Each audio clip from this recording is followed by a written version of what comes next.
Many people don't realize that the habits keeping them poor can actually feel responsible and normal. I learned that the hard way. One of these bad habits forced me to sell my investment during an emergency and cost me more than 1,500 euros. The scary part is that many people repeat these bad habits every single month without realizing the damage they are causing. So in this video, I'm going to share with you 8 of the most common bad habits I would stop today if I had to start over, and the tips on how to break out of them. Number 1 is treating convenient debt like free money. Buy now, pay later makes it easy to forget that you are actually borrowing money. You see something that costs about 300 euros. Instead of asking you to pay the full 300 euros, the app offers you 3 payments of about 100 euros. And suddenly, the item feels cheaper. But nothing actually feels cheaper. You simply promise part of your future income before you earned it. So each payment looks small on its own, but when your next salary arrives, several companies are already waiting to take their share. So you end up using this month's salary to pay for the last month's lifestyle. So before accepting any payment plan,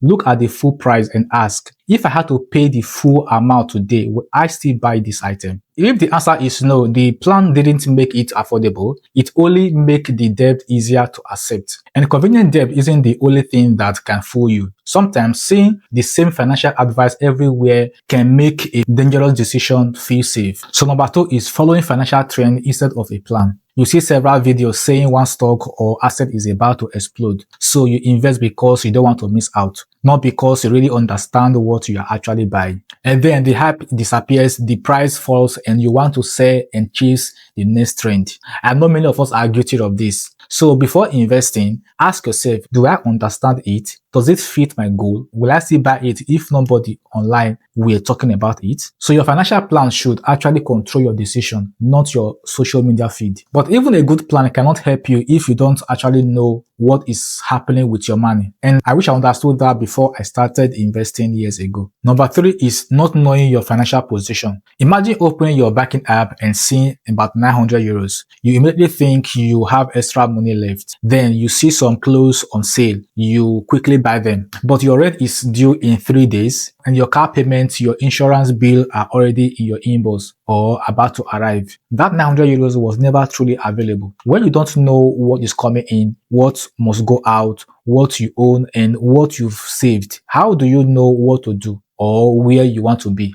Every spending decision becomes a guess. This is how you can earn reasonable income and still reach the end of the month wondering where your money went. Now, here is what you should do. Write down your monthly income, essential expenses, total debt, and total savings, and check them once a month. Now, this strategy might sound common, but not doing it can keep you trapped in a paycheck to paycheck cycle. You just need an honest picture of where you actually stand. Number 4 is letting your lifestyle grow with every pay rise. A pay rise should actually make you feel wealthier. The problem starts when you make your lifestyle more expensive. Imagine receiving about 300 euros pay rise, and immediately you upgrade your phone or car and order food more often. Within months, the entire pay rise has disappeared. You earn more, but you aren't saving more or investing more, which means your higher income simply created higher bills. There's nothing wrong with enjoying some of your pay rise, but decide what the extra money will do before it arrives. You could enjoy about 100 euros and automatically direct the remaining 200 euros towards savings,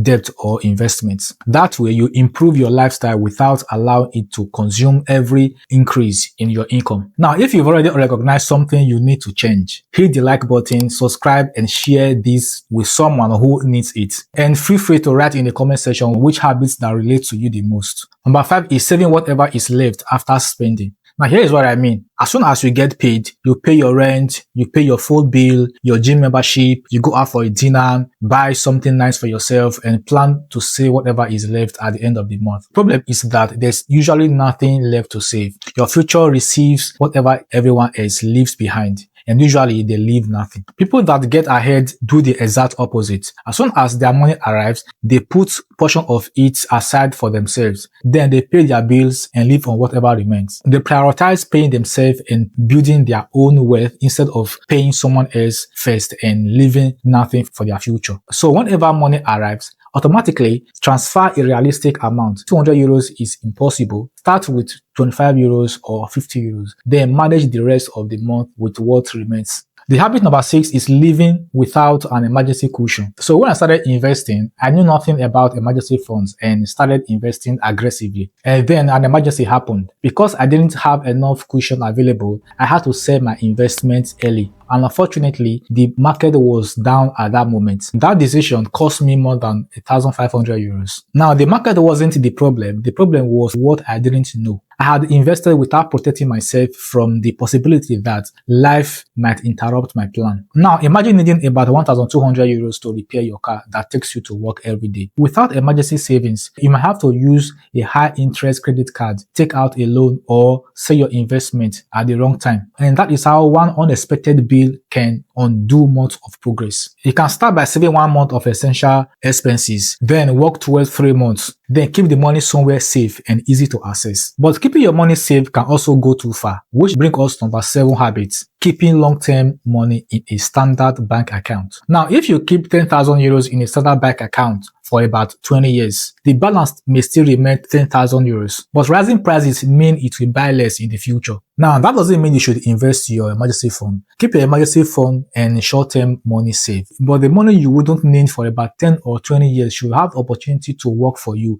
grow, and make you more money through simple investment that you understand. Your short-term money needs safety, while your long-term money needs growth. But knowing that isn't always enough, another problem that can follow this habit is waiting until everything is perfect before you can start investing. You will start investing when you earn more. You will start after watching more videos. You will start when the economy feels safer. Then another year passes and nothing changes. Now think about two people who both want to improve their finances and build wealth. The first person manages expensive debt, build a small emergency fund, and start investing 50 euros a month. While the second person waits because 50 euros feel too small. They want more money and want to start big, more knowledge and perfect time to begin. The first person didn't start perfectly, but they started making progress and accumulating more money through compound interest, while the second person only became better at waiting. Once your high interest debt is managed and you have a cash cushion, choose a small amount and begin consistently. Starting small won't make you wealthy overnight, but waiting for the perfect future can stop you from ever starting. And if you already have some money saved and you want to start investing, but don't know how to start or what to even buy, I made a step-by-step video for you and it's right here on the screen.